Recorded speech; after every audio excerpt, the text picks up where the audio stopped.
everyone, and welcome to day 15 of the Level Up Symposium. My name is Andrew Scriver, and it's my pleasure to welcome you to Performing Live, presented by the Associated Designers of Canada with support from Toasterlab's Mixed Reality Performance Atelier. I am one of the co-curators of the symposium and a member of the ADC, and I am very excited to be your host for this event. I would like to first acknowledge that I am coming to you from Tiohtià:ke, which is the unceded land of the settler city of Montreal, which is and was long before colonizers arrived a place of conference, conflict, and creativity for many Indigenous peoples, including the Kanien'kehá:ka, the Anishinaabe, the Huron-Wendat, and Abenaki peoples. I am honored and humbled to be able to be here to share and create with you all, and so I offer my thanks. In the spirit of gratitude, I would like to first thank the Canada Council for the Arts, the primary supporter of the symposium as a whole, as well as our other sponsors, IATSE, the University of British Columbia, Theatre Alberta, CITT Alberta Chapter, Concordia University, Ryerson University, York University, and all of our individual donors. Thank you all very much for supporting us. I'd also like to thank our volunteers, all of our presenters, and attendees for making this symposium what it has grown to be. Thank you all so much. So for your information, all of our symposium events will be recorded and presented in a freely available archive on our website within a few days of the event. Thank you all to our attendees for joining us today. You are obviously watching this live stream either on the Level Up website, which is levelup.designers.ca, on HowlRound through our partners at Toasterlab, or on the respective Facebook pages for the ADC or Toasterlab. Regardless of your viewing platform, embedded on the same page as the video is the chat function in the top right-hand corner. You can click on the little speech bubble to put in any questions or chat comments, anything that you want. Any of the questions that you asked in the chat will be presented to the presenters by myself. This event can be enjoyed through auditory or visual access, or a combination of both. As I said, I will read aloud all questions that you ask through the chat, and this information will also appear visually at the bottom of the screen. Visual access is also supported with captioning for myself directly below me, and for all speakers in the archived video. If you require technical assistance to support your access, please email levelup@designers.ca for immediate support or to provide feedback following our events. If you enjoyed this session, I would ask that you please consider donating anything that you can to the Associated Designers of Canada to support our National Arts Service Organization in achieving its goals of advocacy, mentorship, and industry promotion. Donation links are available on all viewing platforms, on our website, the ADC's website, which is designers.ca, or on canadahelps.org, so please consider donating. Thank you for your patience with all of our announcements. It is now my pleasure to welcome the guests of this event. First up, we have Dakota Alcantara Camacho, who is a performer who believes in creativity as a record of interaction with the spirit realm and weaves through languages of altar making, movement, film, music, and prayer, generating moments of encounter with the universe. Welcome, Dakota. Hoi, hafa edai, ina anu si Dakota, matau zut. Ginan lagwas, pagu sumasagado giza itanut dok opsh, di mani exun da kobid, I matan hanum, I salishin, tani got yet fat sort. Greetings everyone, my name's Dakota, and I'm Matau from the islands of Lagwas, and I am currently living in the lands of the Dok Obsh, in the place that is momentarily known as Seattle, and facing the mountain that's known as Dakobid on the hill of Lachute Seed, and near the waters of Eating Monster, the Salishin, and the Dok Obsh River. And I'm really happy to be here today. We're very happy to have you with us. Next up, we have Emma Tebaldo, who is a performer, director, a rock star, and the artistic and executive director of the New Creation Center Playwrights Workshop Montreal, otherwise known as PWM. Welcome, Emma.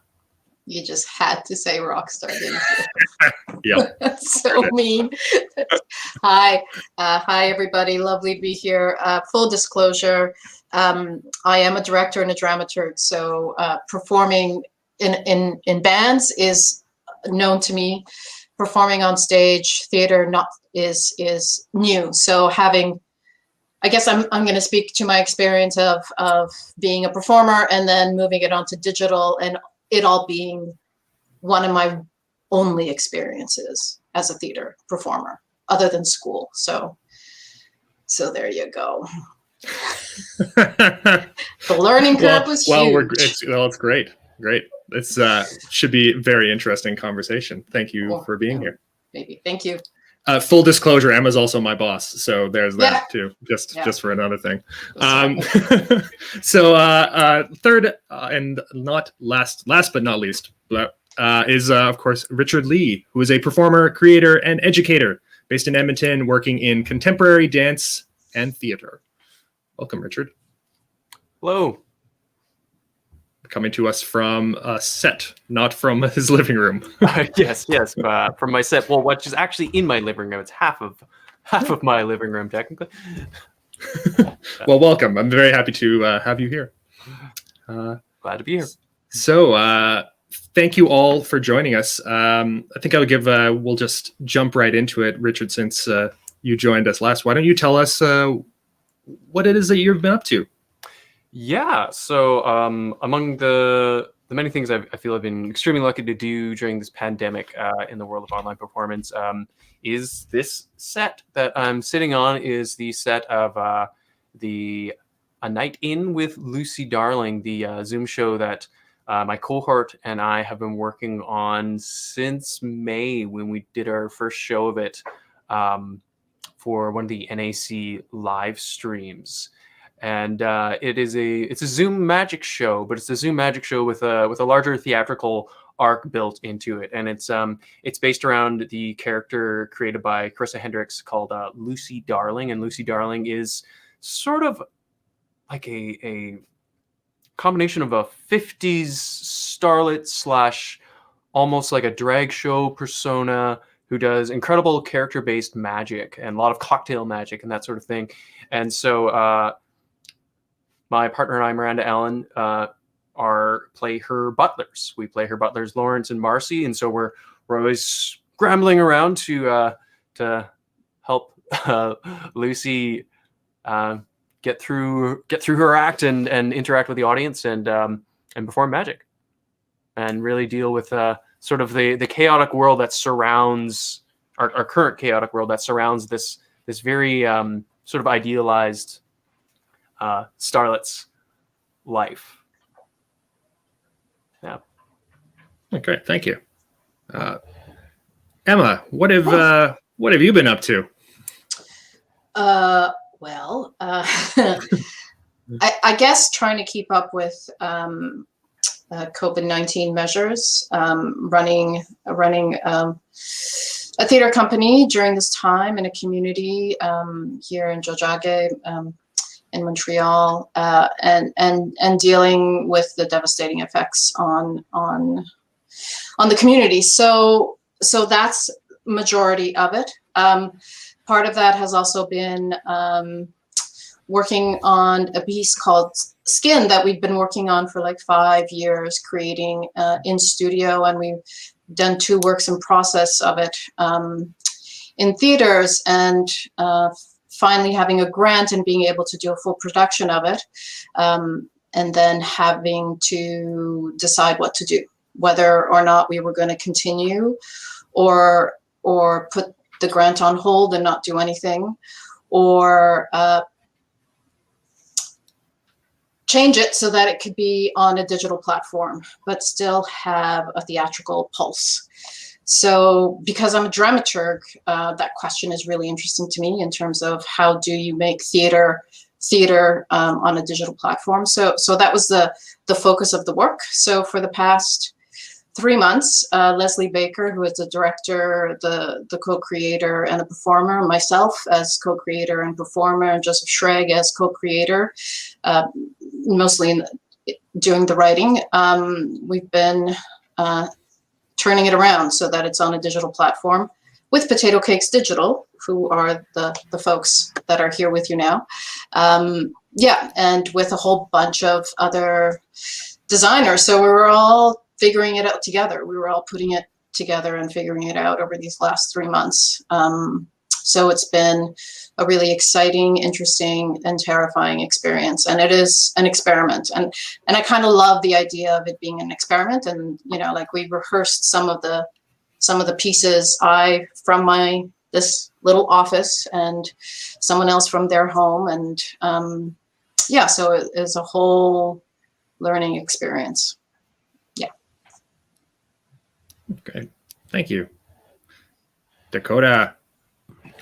Yeah, it's well, I've been up to all kinds of things. I always struggle when people ask me what I do. I've been teaching, which has been interesting, teaching both movement, writing, creative writing, and also my language, which is a completely different experience. You know, I think something I've been thinking about a lot is part of the exchange of knowledge from an Indigenous perspective is, at least from my Indigenous perspective, is the sharing of breath, and that inside of breath is knowledge.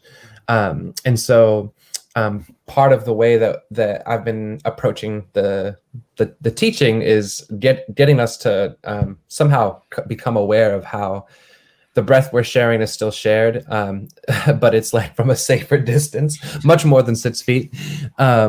And then, you know, as a dancer, breath is so important as a form of communication. And so I've been kind of working with what are ways that we can safely create video. I also was working for a dance company called Dancing Earth.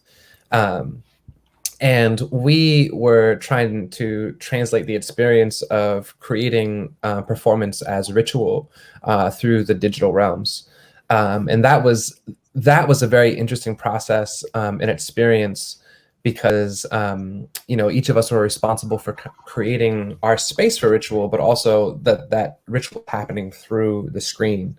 And I've been engaging in that as well in my own community as we are working on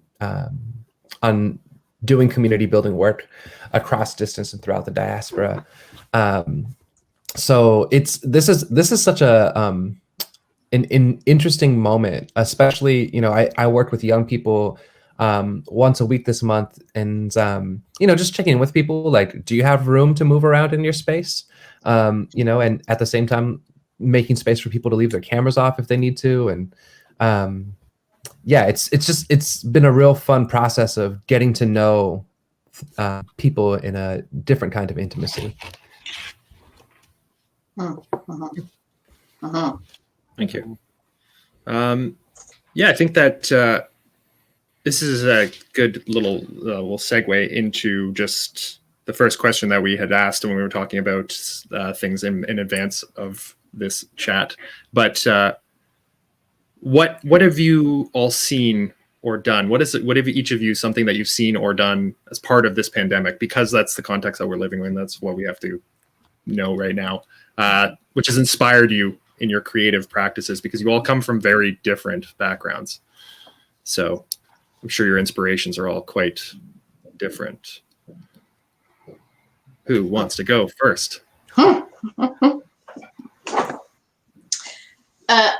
Well, I'll just say that I'm still inspired by theater. Like like it's odd for me to think of what am I inspired by digitally. I mean, there's contemporary digital work that I think is amazing, and that is obviously inspirational as an art form. But what inspires me digitally in theater is theater. So how people are able to transmit that feeling is what excites me. So, for example, when I watch Dear Woman, it just felt like they were able to capture the spirit of the theatricality of the piece. It was written in a way that lends itself beautifully to it. But to be able to be inside that world and to feel her breath and to be in that world and to experience it, like it was actually a very powerful transmission. And so I thought that was extraordinarily successful and beautiful to watch. There's also some shows, dance shows, where the camera work was done in such a way that you felt like the camera was moving with the dancers, and so you could see the sweat, you can feel the breath, you could live with them. And so in a weird kind of way, I felt like I was part of the dance, which is also happens when you're live, but it was really exciting to feel that digitally. And again, it wasn't done because people were just filming it. It was because they thought about, well, how do we move the image so that the audience could feel like this is theatrical, that they can, you know, that they can change perspective, that they're not just getting a full screen all the time, that they're moving in and out, that they're with a point of view, a perspective, and then move to another perspective. So again, I just think that what works is when you take the audience into consideration, and when you allow yourself to think about, well, what is the theatrical experience of an audience sitting at home in front of a screen? Like, that is the given. So how do we change that? How do we work with that constraint? I guess that's where I get really excited. Yeah. And I guess Dear Woman for me was a perfect example, and Papillon by Hélène Seymour was another one, and anything that is, yeah.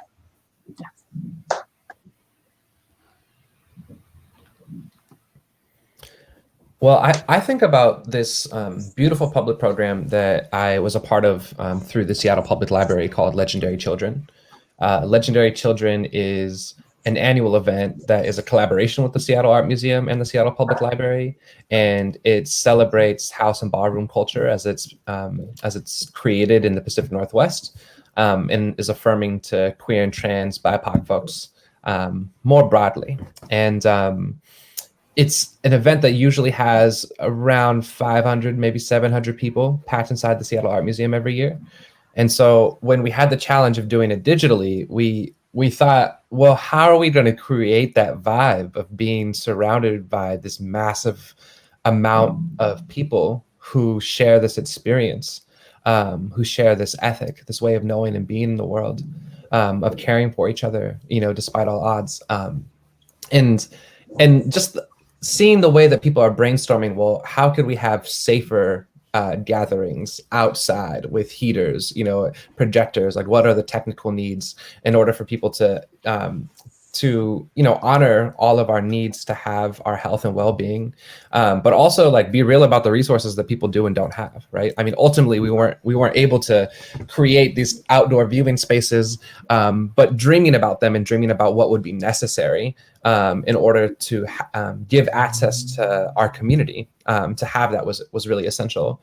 But what we were able to do was to have the people who would normally we curate artists as a part of this program, create videos and responses.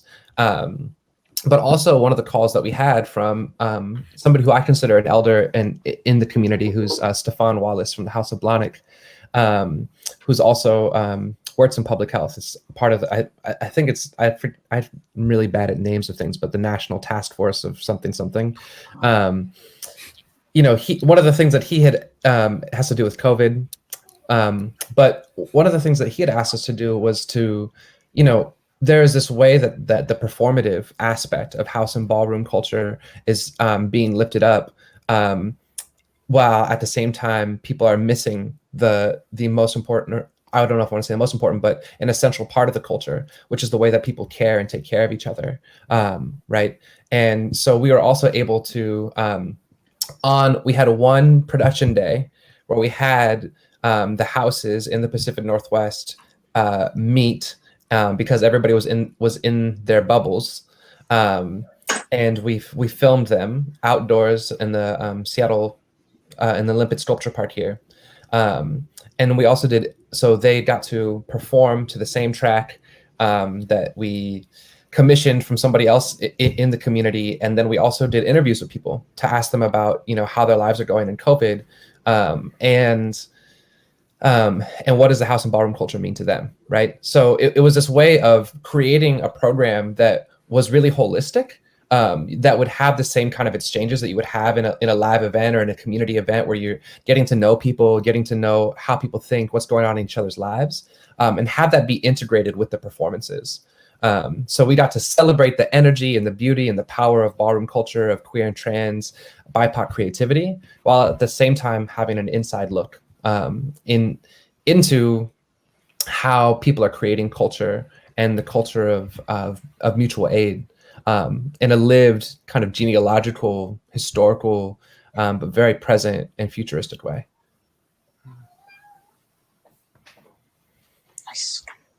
Cool. Richard, what about you? Yeah. Oh, it's just digesting Dakota's response. That's cool.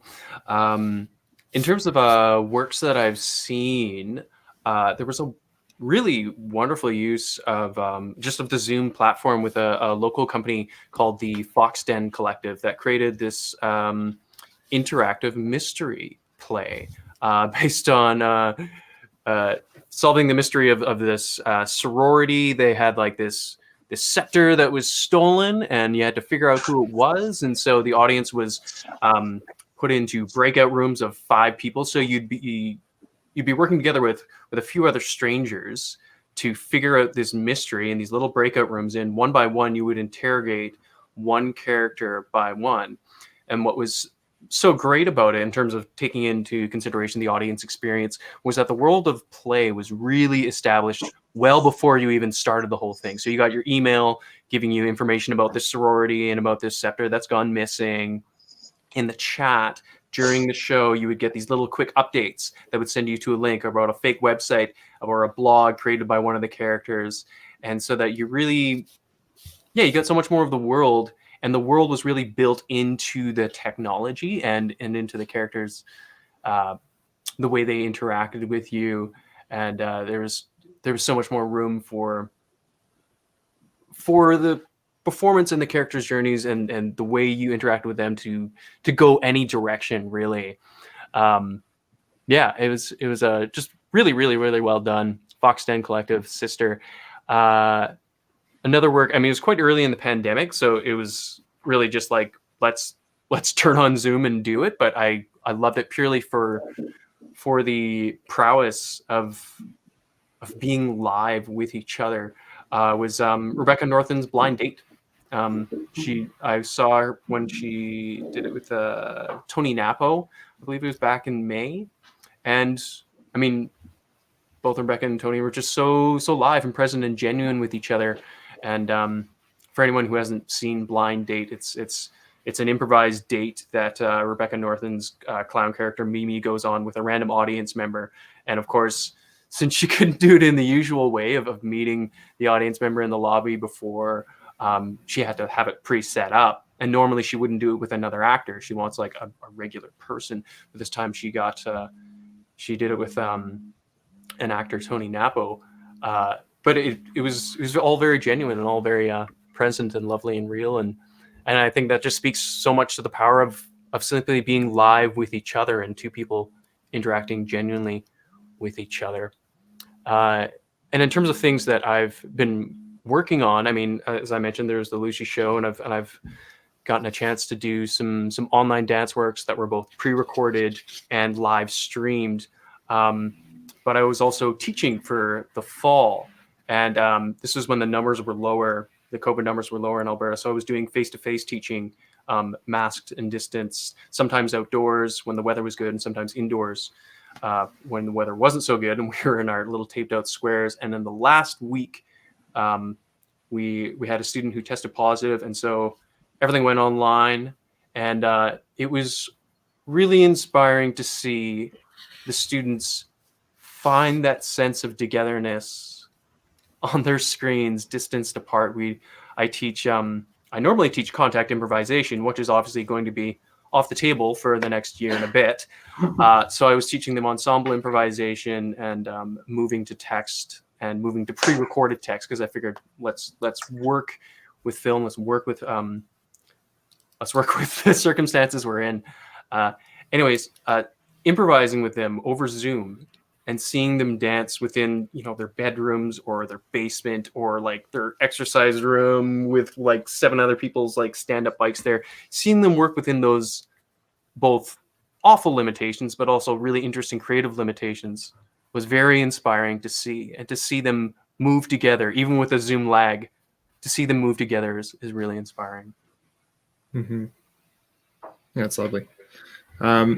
You've each mentioned sort of separately this experience of working with the audience. Dakota, you mentioned sharing breath and how so, because this is a panel of performers talking about performing live, so let's talk more about that experience and how what do we lose and what do we gain as far as digital experiences as actors when it comes to performing with an audience?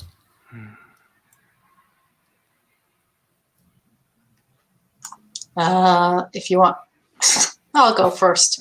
All right. Okay. Yeah. So Skin was, I think, brilliantly set out as brilliant. I mean, that one of the tenets was that it had to be live. That most of it had to have an element of liveness. And of course, in a pandemic, that's not possible. Not everything can be live because we can't all be on stage together. And part of it is that it's a dance piece, so or a movement piece. And like there's 5 people on stage, we couldn't do that. So we had to figure out what needed to be pre-recorded and what could be live and what was being created digitally and what was being created by the bodies of the actors in the room. So, you know, part of what happened was that little segments were pre-recorded and then little segments were pre-recorded with liveness and then other segments were completely live. And it's hard to tell the difference, but as a performer, I was mostly live in all of the segments. So having done it in theaters in front of an audience where you could feel that coming at you, understand what the audience is experiencing, or at least have an experience of experiencing the audience experiencing it. Being in front of a camera where you're being live but there's no feedback is weird.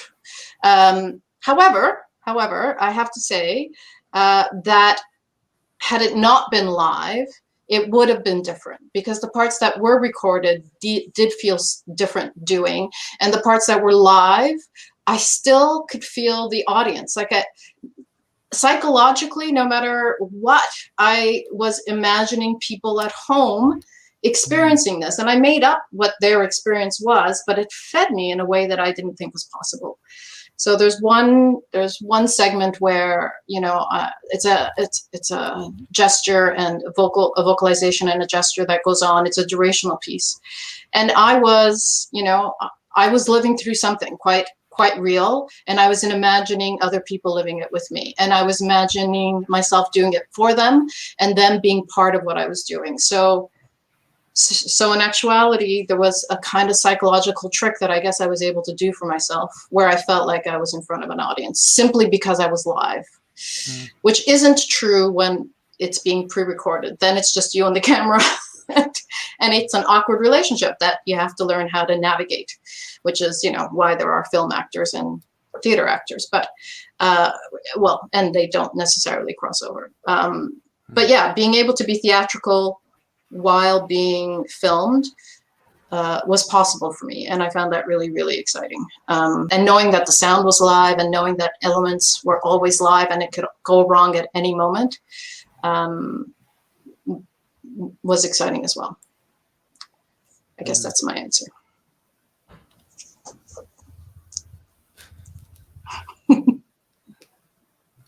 Andrew, do you mind repeating the question?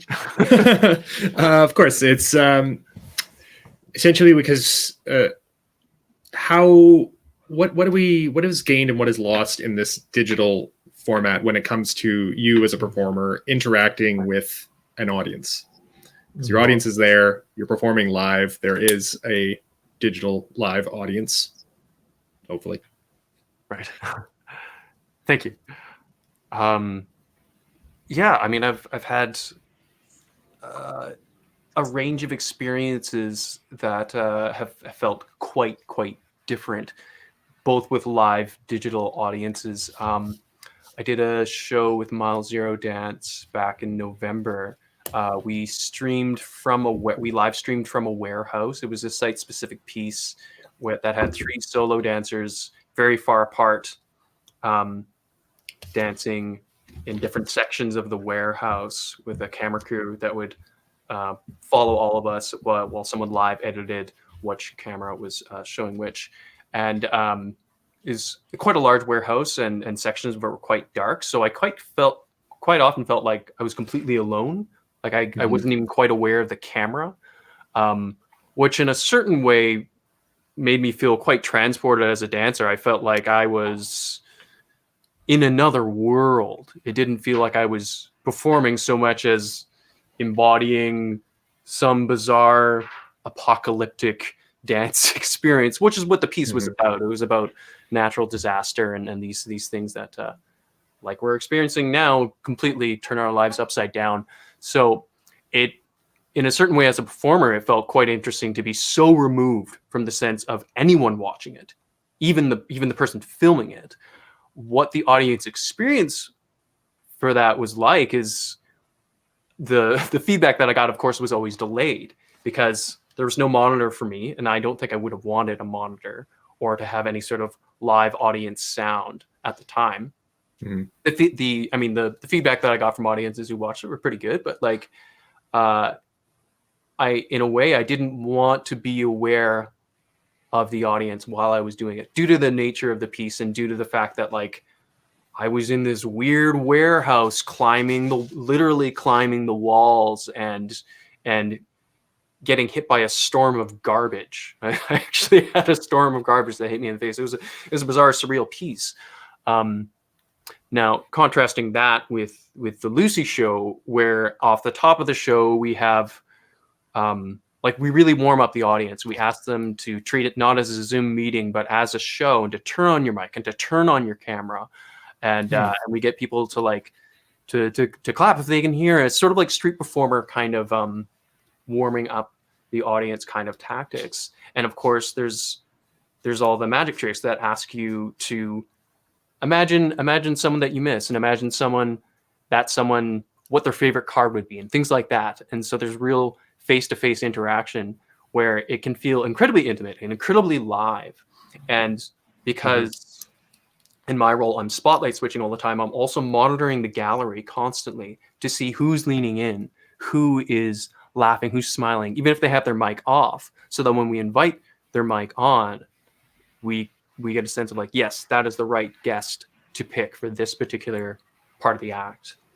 And how have audiences been responding to that? Do you have people clapping and cheering along? Yeah, I mean, when we got really good at it in the fall show, I mean, we would have 20 or 30 mics on at a time out of an audience of 50. We usually wouldn't have an audience bigger than 50 because at that point, managing them all while also playing a character gets really, really difficult. But yeah, we would have about 20 or 30 mics on, and then you would hear a large amount of laughter all happening at once. And it feels very surreal because it feels like you are in the room with the audience as they laugh and they smile and all that. And then you press mute all at the end of the show and they're gone instantly. And then you walk into the kitchen and there's still your dirty dishes on the counter. I mean, we've been successful with it. We've been successful in having the audience really feel like they're there with each other. Quite often we'll also get them to talk to each other before the show to get that lobby sense of being in the lobby before. Sometimes we'll have a plant. We'll have someone say out loud, so where's everybody from? Or like, what are you drinking tonight? That sort of thing. And that gets people started. It does actually get people talking. Do you think you just ruined it by telling everyone that there's a plant now? Well, I mean, that's not the kind of plant that you'd expect with a magic show. We're talking about like getting people talking kind of plant. But yes, sometimes people actually do it on their own. Yeah, that's great. Yeah, this is really great. I'm really glad to be hearing y'all's perspectives and experiences. I have so many thoughts about this. You know, one thing about what we lose is the technical staff. Like, how are we all of a sudden all producers and sound technicians and video technicians, you know, and running Zoom at the same time that we're doing stuff. I mean, that program that I talked about earlier, Legendary Children, I was like performing, hosting, spotlighting, pinning, you know, backstage managing, like all at the same time. It was like, you know, usually as an artist, I'm used to like, you know, writing all the grants and, you know, making the flyer and doing all of that stuff. But then I show up for the piece and I'm like, okay, you know, I'm in the zone, right? You know, lighting's got my back, sound's got my back, you know, all I have to do is focus in this moment. And that hasn't always been the case in this moment, you know. Another thing that feels like lost in a sense is that sense of reciprocity. You know, I feel like in a lot of indigenous ways of doing things, the story changes depending on who you're telling it to.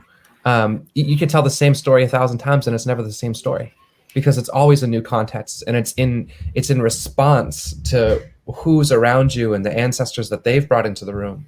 You know, and the quality, the energy, you know, that every individual person is cultivating inside themselves throughout their lives and on that day that they walk into the room with, right? And so there's a sense then that you know, depending on how you set things up, like, you know, how interactive can I be, right? And then you have to think about, not only do you want to get people talking and stuff, but what are all the technical, you know, aspects of that, you know, the feedback, the sound, you know, is somebody gonna like all of a sudden do that harsh piercing to everybody in the room, you know, on accident. And so, you know, so there's things like that. And then at the same time, on the flip side of it for me is like, you know, one thing that I've been feeling is like, we've actually always been able to reach out, you know, across thousands and thousands and thousands of miles via our minds, you know, like before our natural way of being with the earth was interrupted, you know, I could have a thought about somebody in a completely different continent, and we would be connected, you know, we'd be able to have conversation. We could, you know, maybe we would both go up to the mountain and talk to each other. I believe that that's true, you know, in my heart and in my soul. And I know that it's true because every once in a while I'll get a phone call from somebody like, I literally just thought about you, you know? And so this opportunity to also become aware of how technology is a reflection of the gifts that we've always had, right? Is beautiful and powerful. And also, you know, something that is lost is and I think this is a hard toss-up. I was just reading about the impact on the negative impact on the environment that streaming video has, and the difference between streaming video and audio, because it takes so much more water, it takes so much more land, right? So so what are we losing in terms of our respect for the environment, you know, from our disconnection of our understanding of what it actually takes? It's a completely different embodied experience to know I got in my car, I used this much oil and gas, you know, or I walked, I took the bus, that was my environmental impact. But the environmental impact is so much further away from us because we're not even thinking about, you know, what is the actual infrastructure of the internet, you know, that is allowing us to broadcast this and connect with each other. What is the impact of sending my video through a stream and it being broadcast on other screens in terms of energy, you know, and you know, at the same time, there's this, you know, there's an opportunity here, because one thing that I try to do, you know, part of my practice, which I didn't do today because we were short on time, we didn't really talk about this beforehand, but you know, my ancestors, my people have this way of being that when we go into a space, part of the way that we respect the sacredness of that particular moment is that we honor all those that came before, the ancestors of that place, right? And so usually when I'm doing something live and with people, we're all in the same place, right? Mm-hmm. So, but now we're in a moment where we're all in different places and in different lands, right? So I can acknowledge the mountains and the rivers and the waterways and the cedar trees and the hills all around me, you know, and you all have also have all of these relatives around you too, you know. And so how do I bring us into a moment of consciousness with that? You know, one thing I've been talking about is, and I learned this from Rani Panoy, who's a beautiful and powerful Native woman, a creative, you know, the Zoom platform that so many people use is located on the lands of the Ohlone. And so we're impacting another indigenous land, you know, in a way that we wouldn't if we were all together in the same place. And we would all be impacting the same indigenous land, you know what I mean? In a negative way, but now that impact is also further spread out. And then on top of that, there's the impact of like the minerals that were mined and the people who were whose labor was extracted in order to create all of these devices. So we also, I mean, that is what is lost in one way, and also we have an opportunity to become aware of that and to put that in our minds and put that into our ways of being, so that we can really be honest with ourselves, you know, about what it is that we're doing, you know, and what is our version of being human, and who is it negatively impacting, and not who just in terms of people, but plants and animals and species, you know, waterways, and I think that there's an opportunity to kind of have a wider impact, and I'm curious about how we can still have that wide impact while going really quite deep, you know, like, and as somebody who's used to feeling somebody's energy in a space, when I share an ancestral song, you know, it's teaching me something completely different, because usually I rely on that exchange in order to know something about myself. But now I'm learning about how to share that song and be solid within my own relationship to myself and in that experience. You know, and the feedback may come later, you know, that's also a part of the process. But yeah, this moment is so interesting because of all of these horrible and beautiful tensions. Yeah, it's so complex. We live, this is in the complex time, and this has definitely come up in some of our other some of our other chats, specifically about the ethics of the work that we're doing, and how the platforms that we're using, the technology that we're using, how where does that come from? Who has stakes in that? I think that there was a mention at some point that somebody was asking about, like, how do you do a land acknowledgement for this kind of process, because we're coming from all over, and also the information is traveling to people on all sides of the planet. How do we acknowledge all of that at the same time while still being rooted in ourselves and the place that where we're at? It's all so complex. But then we do have the option to create for larger audiences and share stories and share ideas. So that in and of itself is quite a beautiful thing, I believe, which is really big for what we're doing right now. So thank you for sharing all that. Both you and Richard mentioned, just to come back to the act of creating as a performer in this time where you don't have access to a whole team of people working with you. I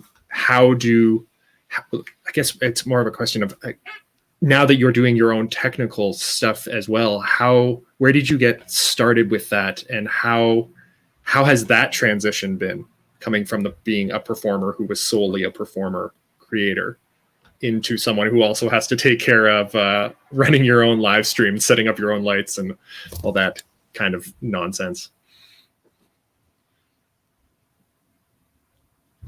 I keep looking at you, Richard, to be like, who's going to talk first? And then you are way more patient than me. Too much patience. I grew up poor and working class, so I've never ever just been a performer. You know, I mean, I grew up throwing hip hop shows where I'd be on the mic and doing the sound and setting up the lights, and sometimes also serving food to people, you know, all at the same time. So, and I come from a community organizing background where, like, you show up, you know, you clear everything out of the way, you know, you set up the chairs and the tables, you know, you're meeting people at the door. So some of this stuff that I'm doing comes naturally to me because I'm like, oh, I've been doing sound, you know, for a long time. There's learning edges, and I'm like, computers do what? You know, like there's those moments where I'm like, what? And then I have to resolutionize the broadcast of the blah, blah, blah. I'm like, you know, I mean, I talk to some people, I'm like, I have no idea what you're talking about, which blows my mind. But, you know, for me, it's just like, it's adding to the basket. And the ethic that's always been there, you know? I mean, when I have been able to just show up and do my thing, which has been rare, it's been amazing. but there usually is always something that I'm doing, and I think that this also kind of making that labor more aware to more people who aren't used to that. Hopefully, maybe. Yeah. So I'm extremely privileged. I grew up extremely privileged, and what you're just saying about making the labor more aware, that's been a major process for me in this. And that, yeah, I usually have had the privilege of just being a performer. And so having to learn all the technology and having to simply take on another or develop another part of my brain, another part of how I work while being a performer has been a good lesson for me, a much needed lesson. Not only in the technical aspect of learning how to work Zoom or learning how to set up lights or anything like that, but also in just being aware of all the other labor that's going on. And I think another layer of awareness that's been raised in this situation is the fact that because we're doing it at home, all the domestic upkeep, all the domestic labor that is easy to compartmentalize and put in another area of your life. It's like, no, this is all deeply, deeply interconnected because geographically it's all right here, right now. So like when Carissa and Miranda were building the set, and because I have a very, very basic knowledge of how to build anything, I was best put to work to do the dishes, to cook for them, to clean for them. And I mean, not that I didn't cook or clean before. I think I've been pretty good about that. But what it made me aware of is like how important that is in the ecology of all of it. And even when pre-COVID or post-COVID, when all that is distanced and it feels more compartmentalized, it's still all part of the same ecology of working and living together. And yeah, having to work out of our living room has really made me aware of that. It's really made me aware of that. Like, this is not just like this is work, but this is related work. This domestic work is related work because when we manage to eat, when we manage to create space for ourselves to just rest and breathe, that's feeding all of this work too. Yeah, that's what I've really taken in from this time and space that's been created. Yeah, it's interesting because I come from personally from a production background. That's what I've been doing for the longest time. I've been a production manager, a designer for the last 10 years, something like that. But even in the context of now working from home, where we're not doing like live performances, not really constructing things, I'm now doing something like this, where I'm actually in front of the camera, and this is a whole kind of new experience for me. And so it's interesting shifting from doing that, but also having to still build the website and do all the technical background. Like there's like added in factors that have been really quite interesting during this time. I think I've been really excited about. Emma, why don't we talk, because you didn't necessarily as part of Skin have to deal with playing multiple roles per se, other than being a creator, being the writer.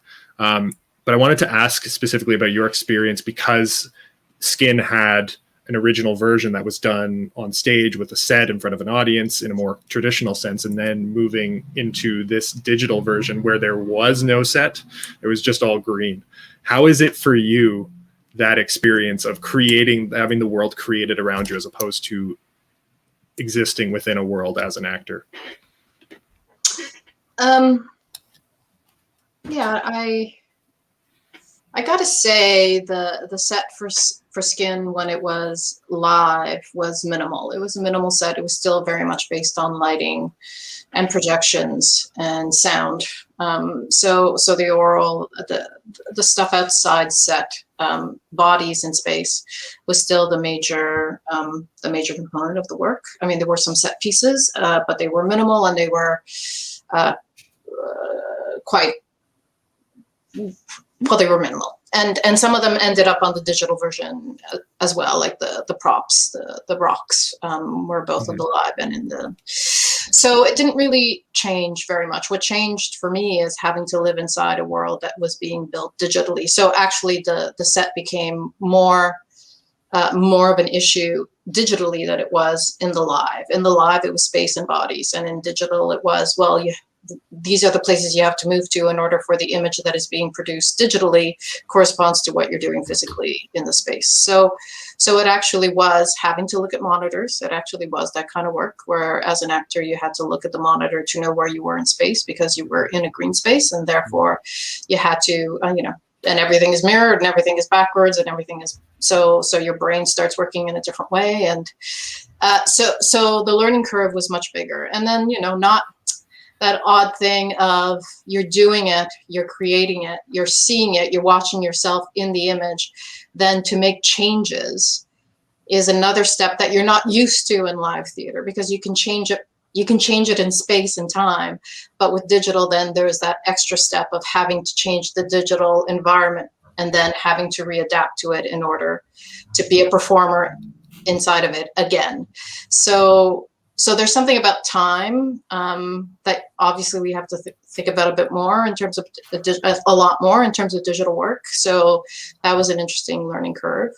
But yeah, I mean, I'm used to doing, everything, obviously. I mean, if you work in theater, you're used to doing everything. You can't, well, for most of us, you can't exist without doing a lot of it. But plugging in all those cords to make the cameras working with the monitor, that is something that I will never learn, and frankly don't ever want to learn. So I will leave that to the folks that have the brain that can do that. And we all have different brains, and we all have different ways of working. We all have different ways of knowing things, and we have to be, and I know, I find myself, I'm in my 50s. My brain works in a certain way. I grew up in a certain way without all of this technology, right? So we can't function in the same way. I know it's hard to it's kind of hard to understand for folks that have grown up with that way of thinking. But I watch my mom. She can't turn on a tablet, and we've been trying to show her for months. Longer than that, for a year, and it's just the brain can't take in that information, and that's something, the kindness that we need to learn in terms of how different brains work and how different people take in technology is also something I think we all have to learn, because we can't all work and we can't all take in the information in the same way. So I think that's important to remember as well. And and how to explain it, and how to bring people along so that they feel like they're part of it and not standing on the outside looking in, and that everybody has equal, has something to offer in this new process, a different way of seeing it and understanding it. Yeah.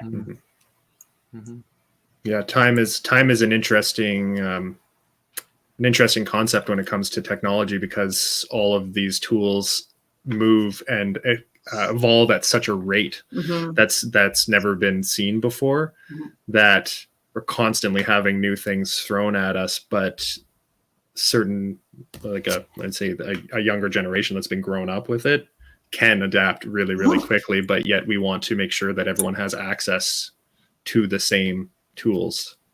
And it's always something that we have to constantly tell ourselves to, like, slow down. Those of us who are very technically minded have to slow down in order to be able to bring everyone. Sorry, Andrew. So sorry. I apologize every day. I apologize. I just don't know what to say. I'm sorry. No, you're great. Don't apologize. You don't need to apologize. It's us if we're not helping you fast and well enough. Yeah, it's great. So I want to ask then, from all of your experiences, if there is anything, mistakes that have been made along the way in your practices in this time period that you would want to impart upon other performers who have not actually had the opportunity to move into a digital realm, that have not had the opportunity to start working in this way, or are still new in working in this way, and you want to impart some knowledge on them. I think if they're moving to the digital realm and they are, I mean, this just extends into simply the idea of working from home, is time management and space management, like mental space management as well, is so key. It's so key. Like I was saying, like everything else that happens in your home is going to be interconnected. And there's going to be a certain amount of compartmentalization that has to happen in order for you to feel like, okay, I'm done work right now.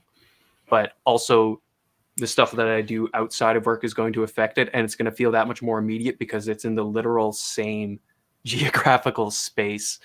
So I would say that, yeah, your time management and your literal space management is so important.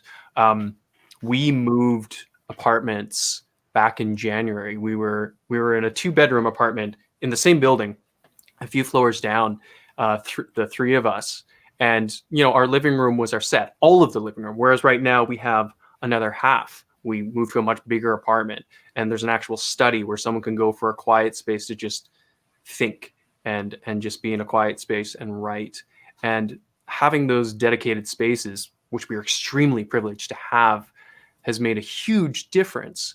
So, I mean, I guess for anyone moving into the digital realm, you know, if you were working in like a studio apartment with just your bathroom and then what you walk into, is as best as you can in your space compartmentalize, and as best as you can within the sometimes very hard limitations that we have, compartmentalize your hours to be clear about we're on, we're off.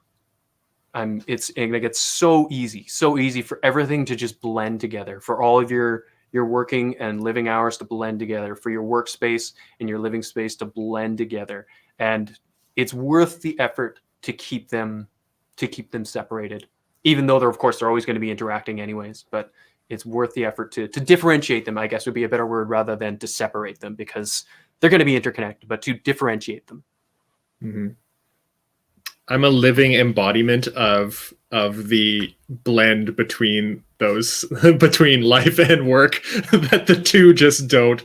There's no separation. Sometimes it's 1 a.m. and I'm working on something and I'm like, oh yeah, I should probably just stop. It's been 14 hours today. So I totally connect with that idea, that if you can separate those two as much as you possible. And you bring up an interesting idea about being in a small space where you need to compartmentalize.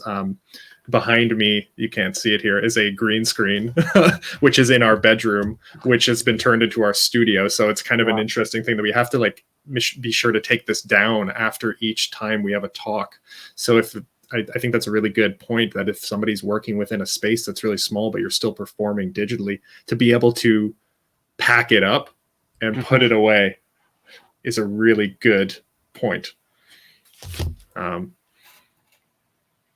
Anyone else have any thoughts? Dakota, you're nodding your head. Emma. I was just going to say conversations, I guess, because we don't know, at least I don't know, I shouldn't say we don't know. I don't know what time, how long things take to make. So it's really about having clear conversations about time, about expectations, about deadlines, about how to do the, you know, I'm walking into a whole bunch of new projects, and I guess that's what I'm taking with me the most, is to just be really clear of what everyone knows and what everyone's expectation is, and what is the finished product that people are expecting.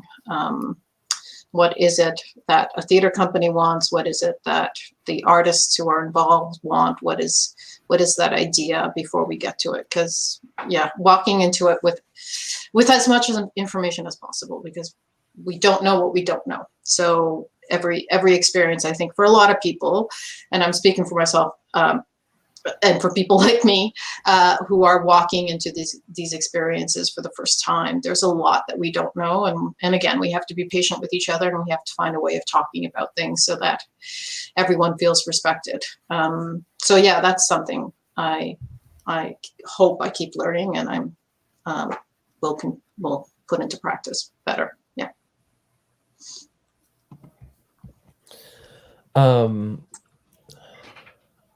I think for me, part of it is like engage limitations as opportunities. You know, like, and also part of that is like, is being human, you know, like, maybe I'm not going to be able to buy a ring light, you know, but, you're going to get this version of my face that you're going to get, you know what I mean? And like, just being real. And, you know, I think that we have cooked up this pressure to perform something other than reality, which doesn't just exist in the realm of performance. I feel like, you know, in this oppressive society we live in, all of us are doing that in some way, you know, or at least we've been trained to do that. So for me, it's important to give myself permission to just be real, you know, like you're going to hear the sound of my nephew, you know, as I'm doing this live event. You know, sometimes my sister will like knock on my door and bring me my mail, or, you know, or a glass of water, you know, but there's also divine timing in that. So it's just like really like loving myself, loving reality, getting help, you know, if I don't know how to do something, being honest about it. I asked so many questions to the Facebook universe, and you know what? All my people are so helpful. And it could not be that way if I, you know, didn't work on all of the stuff that comes up for me when I think about reaching out for others to get some help, you know, building off of what Richard shared, like having rituals, you know, that marked the beginning and end of time. And for me, part of that is just acknowledging the life force that makes whatever I'm doing possible, right? Literally, like, you know, we did this one thing around ritual, and we were like, right before we were about to go live on the event, there was a lightning and thunderstorm that, like, you know, took out the internet for one of the people that was supposed to be a part of our thing, you know? And so we spent some time acknowledging all of the ancestors of technology, you know, of binary code, which actually is genealogically connected to two of the people who were participating in this cyber ritual, right? And I think that made a difference. You know, the person came on right before we started anyway. So that was at least a confirmation in that moment that that's a good practice to integrate. Oh, that's lovely. It's funny, as you say, ask questions. That's actually a perfect time for me to be like, hey, audience, anyone who's watching now, if you've got any questions, please do ask. It's great. It's come up several times, right? That during this symposium that many people have mentioned this, that they're like, I just ask for help. It's so important to ask for help in this new, not even just in now, but this was important before. It's when you're creating these things, we as creators have this tendency to put all of the weight onto ourselves and thinking that if we are skilled in what we do, that we can do it all by ourselves and we don't necessarily need to worry about other people. But it's so important. It's always so important just to ask for help and take that in whenever you can get it. And that we should, as a community, be sharing with each other. We should share ideas and our mistakes and our successes so that everyone can learn from those things. Don't hold on to that. That's just a good piece of advice. So on that note of leaving things behind or keeping, one of the other good questions that we had was like, what techniques have we developed, or have you developed as performers, as creators in this time of COVID, that you would want to take forward? What would you want to leave behind as far as this time period when it's eventually over, maybe, hopefully? What has worked or what has not worked for you?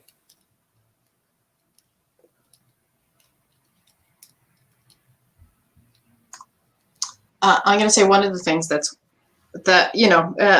okay, again, because I work in developing plays, always come up against this is time. So what this has allowed is for people to meet at better times when they're able to meet, and for shorter periods of time more often. So because you're not moving, because you don't have to move from one place to another. And because then you can take care of your children, or you can take care of your parents, or you can take care of whatever needs have to be taken care of at home, then you can build a schedule around what is real life to what is real life in terms of creating theater. So I think that's been really liberating in terms of finding the time and space for people to be able to create in a way that feels okay. The hard thing is finding space. The hard thing is finding privacy. Obviously, the other side of that is space and privacy is difficult. So hopefully once the pandemic is over, it won't be about privacy and space, but it will leave behind the ability to work for shorter period of time over a longer period. I mean, shorter chunks of time over a longer period of time, and to be able to share work in process with people that you want to share work in process with, which you wouldn't be able to otherwise. You can invite them in to look at work whenever you feel like it, right? You have the opportunity of, oh my gosh, I have got this thing just happened. I'm going to dial in this one person that I need them to see this right now, and we can build off that. So then there's the ability to do things spontaneously, I think, because we're not traveling distances. So yeah, I suppose if we figure out how not to increase the carbon imprint, that would be a great advantage, I think, in terms of the creation process. Yeah, that's a really great point about being able to connect and pull people in from much further distances. I believe Dakota mentioned that as well, about being able to connect with people, and that in terms of this technology allowing us to do that. But yeah, it's really also that's it, right? People don't have to fly necessarily in order from one place to another in order to be a part of a creation process on the other side of the country. That we can bring those people into the room with us is a really quite powerful tool. But then of course we question the amount of energy that we're spending in terms of having our computer systems on. So is that better than a plane? Who knows? Richard, what about you? Yeah, I'm just reflecting on what you were just saying, Emma, about the potential flexibility that all of the technologies we're using right now provide. The potential technology, because there is, as you mentioned, still a learning curve. It isn't necessarily as accessible as we assume it is, but it has the potential for it, and it has the potential to create really flexible use of time and of space. I have been taking a lot of workshops and classes for my contemporary dance practice, and teaching remotely so much that I think, man, in past years, all the money I spent on plane trips out to Berlin and the plane fuel and all of that consumption for, like a few weeks of intensive training, and all of the money where now I can just go on and access that training, or someone can access me right now. Like I have a student that I teach remotely in San Jose, and it's no big deal. It's like it's that easy, it's that instant. But there remains still the question of like, well, there's still a footprint, exactly as you said, Dakota, as you said, there's still a footprint, there's still an impact there. It's not in jet fuel, but it is in all the actual technical infrastructure that exists for this to happen. So that's such a good reminder. And I don't know, and like you said, Andrew, I don't know what the breakdown is for that. I don't know exactly what the carbon breakdown is, but it's not zero. It's not actually zero footprint. It's not. Yeah. I would love for our flexibility of time to somehow be moved forward. I would love for as the meme goes, this could have been handled in an email, or this could have been handled in a Zoom call or a phone call, for that to be much more regular. And with that in mind, still respecting the home space, respecting the private space. I don't know. It's all such a balancing act. Yeah. Mm-hmm. I think community and local community becomes a very important thing in terms of this idea of carbon footprint. It's like we all exist within our own space that's much smaller, and we don't necessarily need to think as big. Yeah, I don't know. That's a whole other thought that I've had and have had conversations with people about. But time and energy spent is very questioning. mm-hmm. Dakota, do you have any thoughts on that? To be honest, the question is kind of like confusing my brain. I'm like, what would I want to leave behind, from this experience? I think the one thing that I've been, it's kind of been coming to the fore for me. Maybe this is the opposite of your question. Is thinking about how a lot of what has been implemented in response to COVID have been practices, strategies, technologies, and ideas that people in disability communities have been doing for a while and have actually been like asking everybody else to do and to adapt to. So thinking about, that's one thing that I'm thinking about is like who has access and who doesn't. At the same time, Larissa Fast Horse was talking about, working with her community in the Dakotas who don't have access to the internet in their community at all. I'm thinking about my people in Guahan, where the internet quality is much worse than here, even though the fiber optic cables that give us internet from Asia have to run through Guahan. And so our internet is quite good over here on this continent.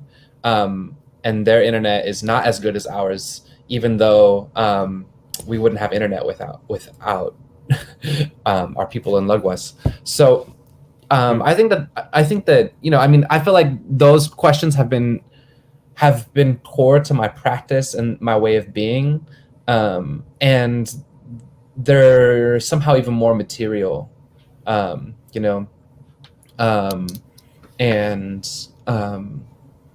definitely just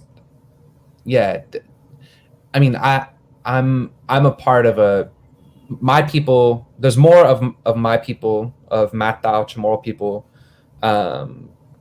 living outside of our homelands because of U.S. settler colonization, militarization. The military has stolen. After World War II, they stole 2/3 of our land and turned it into a military base. And today they hold 1/3 of the land on the island of Guahan, 2/3 of the land on the island of Tinian. And they control an entire island in the north where they do like military exercises. So just thinking about how all of these things really impact where to put the energy of the work, and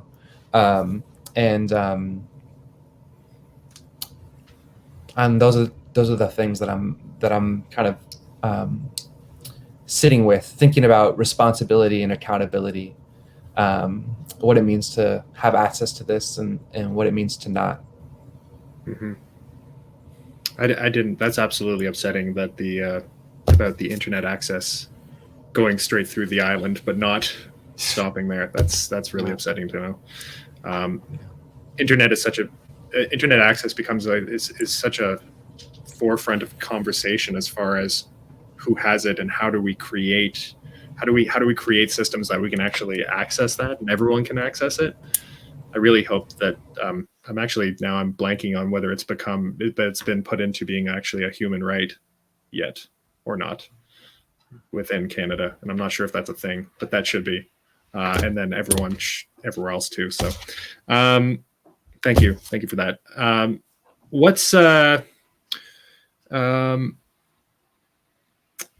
So there, Emily says the UN's declared it. Great. So the UN has declared that it's a human right. Now we know. So till we get any other questions, I just thought I'd ask what's next? What's up next for you? if anyone wants to jump in on that in the next, where is your creation going, and where do you see yourself performing next in a digital live format?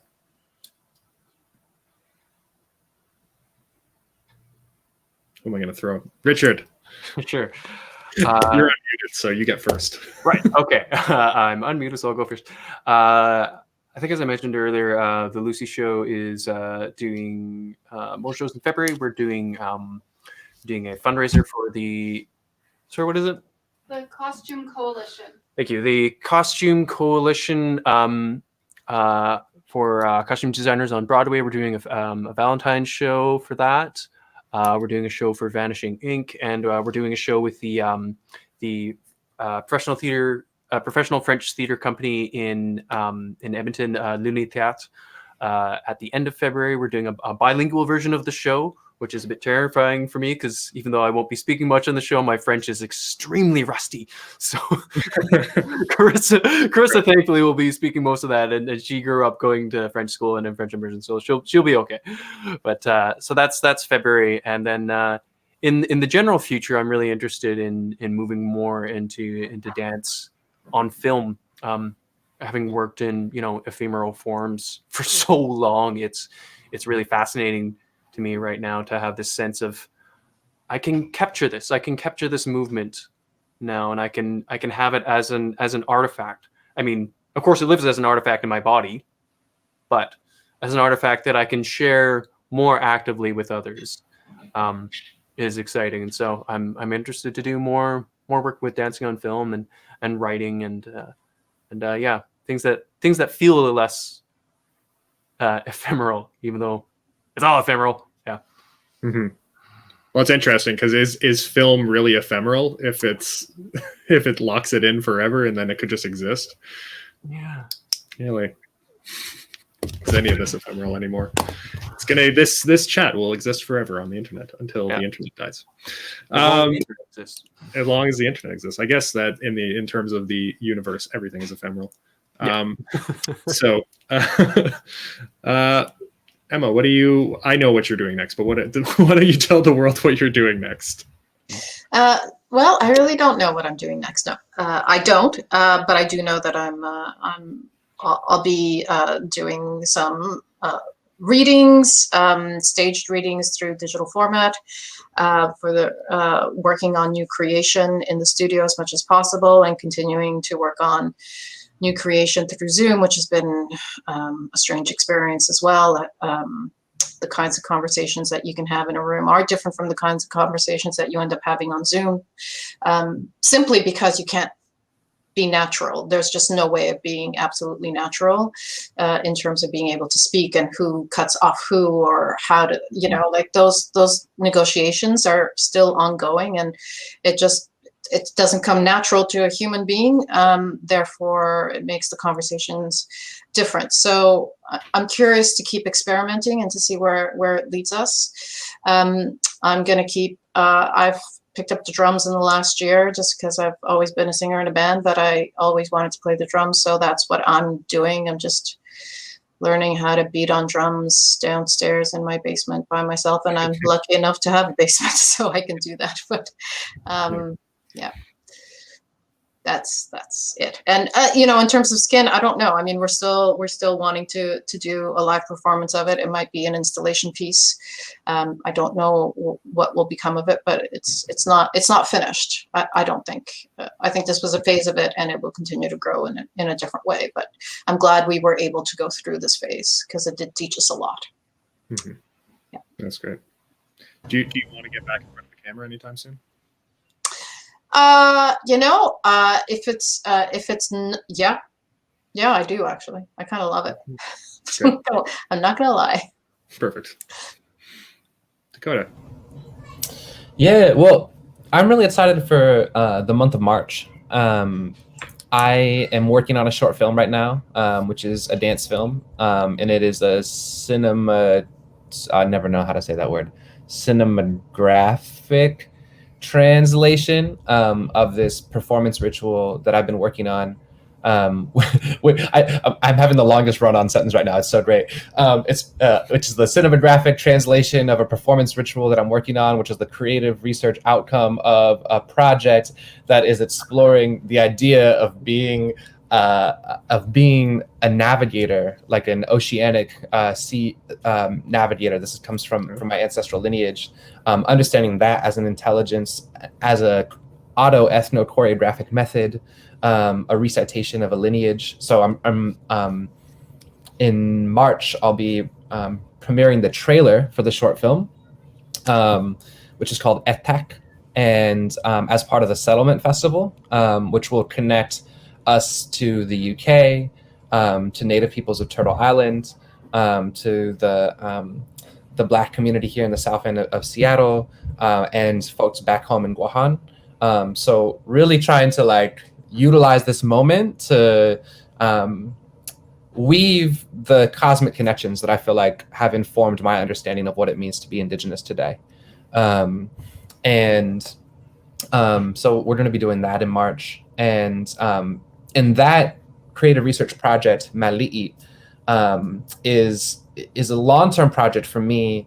And the next phase of that which is beginning in March, which nobody will really see the creative outcomes for a little while, is convening people in my community to engage in this auto-ethno-choreographic process that I'm creating, which is also a method of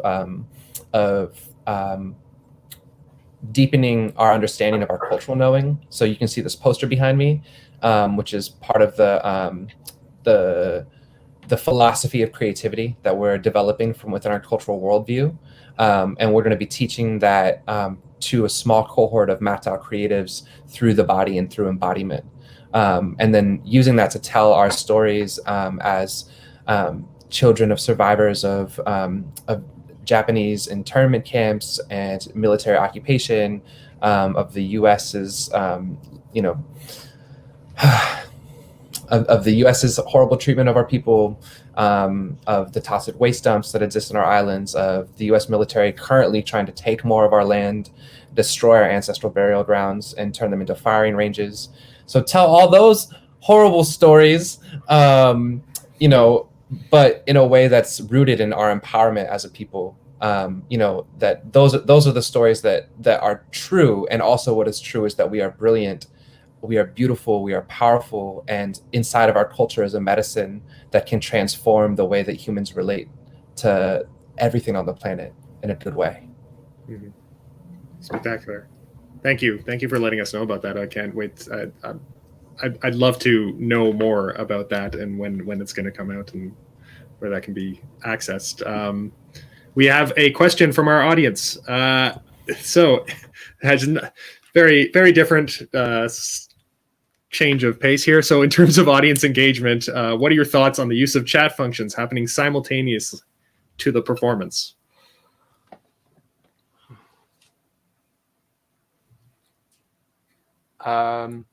Yeah, I'll go. I think I've seen it used effectively. You've seen it used not so effectively, and I think just having someone who's, if not solely dedicated to watching the chat, has a significant portion of their mental space available to check out the chat is important. Simply just to be able to relay all what's going on in the chat to the performers and to everyone else.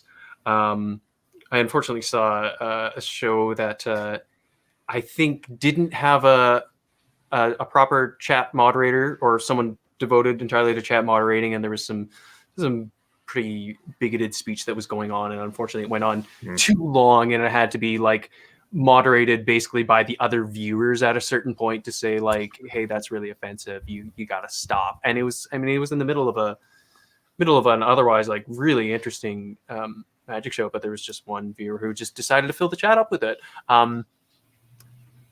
Keeping a safe space is one thing, and also just simply relaying like what's going on in the chat right now and how does it relate to the on-screen content. The show I mentioned earlier, the Foxden Collective, incorporated the chat extremely well in that like something would come up right in the chat right when you needed another clue or something to further your interrogation of the character. So yeah, I mean, I think using the chat is an excellent strategy to be integrated. I would just say, like, make sure you devote the mental space and hours to it. Yeah. Mhm.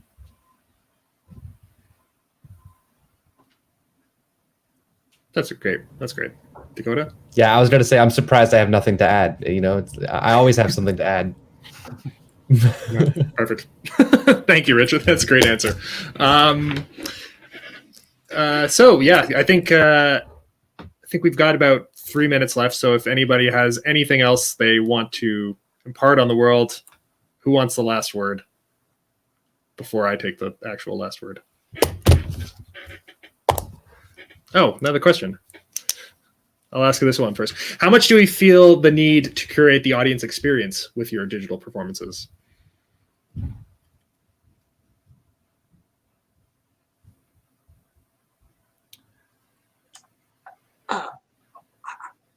I would say in kind of the same way that I would for a live audience. I mean, I think being aware of who the audience is, or what you're, well, not even who the audience, but what you want your relationship to the audience to be, is part of the creation process, and therefore it comes through in everything, in the way, in the technology you decide to use, and the way you decide to use, whether it's live or not live, whether you decide to have a live interaction with the audience or not. I mean, I think it's just as important as it is as in doing a live theater, if not even more so, because you have to think of it that much. You have to be that much more conscious of it, because it's not a given, and how you're going to interact with them is not necessarily as much of a given as if they're walking into a theater. Although if you choose to do it in a found space, or if you choose to do it through a different forum, of course that has, you know, obviously you're thinking about the audience a lot differently and a lot more. So yeah, I think equally, I guess, would be my answer. Yeah. Mm-hmm. Good. Yeah, I would add to that. Well, I don't know if it's adding, but just generally agreeing. And yeah, the fact that, like, everybody's watching it, presumably watching this stuff from home, just reminds me that whenever I think of that fact, I'm always reminded of, like, and you could just watch Netflix. You could just watch something that is, like, easier right now, easier and requires less of your engagement, which, you know, I mean, also people still make that same choice too, whether they're choosing to go to a theater or not, or choosing to stay home. So I guess it is based very close to the same. But I also think, like, within the scope of a show, like, how much are you asking your audience in what moments, what level of engagement do you want at different points? I mean, like with the Mile Zero show that I did, we had a talk back at the end, but otherwise it was just like, here's a show you watch in the same way that you would relate to watching a movie. Whereas with the Lucy show at the beginning, we get them warmed up and we ask them right away, like, here's how you're going to relate to it. But there are sections where we have pre-recorded, like there's a dance sequence that I do, and then there's like an escape act that Miranda does that's also pre-recorded. So there's moments where, for those who don't want to have to interact all the time, can sit back. And they can also just keep their cameras and their mics off if they want to sit back. But it gives everybody an opportunity to be able to sit back. And then there's also times when they're invited to lean in and to interact in different ways. So I think, yeah, curating your audience's experience within the piece, as you always should, as Emma said, but also considering it on micro and macro levels. Yeah. I think about this question in terms of like caring for people, you know. I mean, curate, my understanding of the word, the etymology of it is it means to care for the soul, right? You know, how do you create a space in which people feel cared for, you know, even through the screen? And you know, people have said really beautiful things here today about different ways that they've done that already. And so I like the idea of creating a space where people feel welcomed and engaged, where their presence is acknowledged, where everybody feels a part of what is happening. I think that's a very Indigenous way of seeing the world and interacting with it. And I also like the idea of people taking responsibility for their own experience. I think that that's also a very indigenous idea. And I'm curious about how to weave those two things together. Well, thank you. That's with that note. We'll leave that in people's brains, and I'm going to thank you all for coming out. This has been a really lovely chat, and I'm sure that it's put a lot for people to think about. And thank you all for taking the time today. And yes, this has been great. Yeah, thank you. I really, I've learned so much, and it's been really beautiful listening to you all speak. Thank you. Thank you for sharing. Thanks, everyone. It's been so great to listen to you and to chat. Yeah, Migai Ma'asi. I really love getting an opportunity to share and grow our thinking together. This has been really lovely. Yes. Well, take care, and I'm sure we'll see you all around. Thank you to all of our audience members for coming out and sharing in this experience as well. And if you've enjoyed this or any of our other events as part of the Level Up, we have more than 40 of them now. If you've enjoyed any of those experiences, please donate to the ADC, anything that you can. $2, $5, it all helps. Thank you so much for checking us out. We've got a critical conversation roundtable in an hour and a half, talking about the border between between live and digital performance. So if you haven't signed up for that, you still got time to sign up for that and come and check that out. And then tomorrow at 3 p.m. Eastern, noon Pacific, we have another instance of our Cinema 4D workshop, which there's still time to sign up for. So thank you very much. See you around.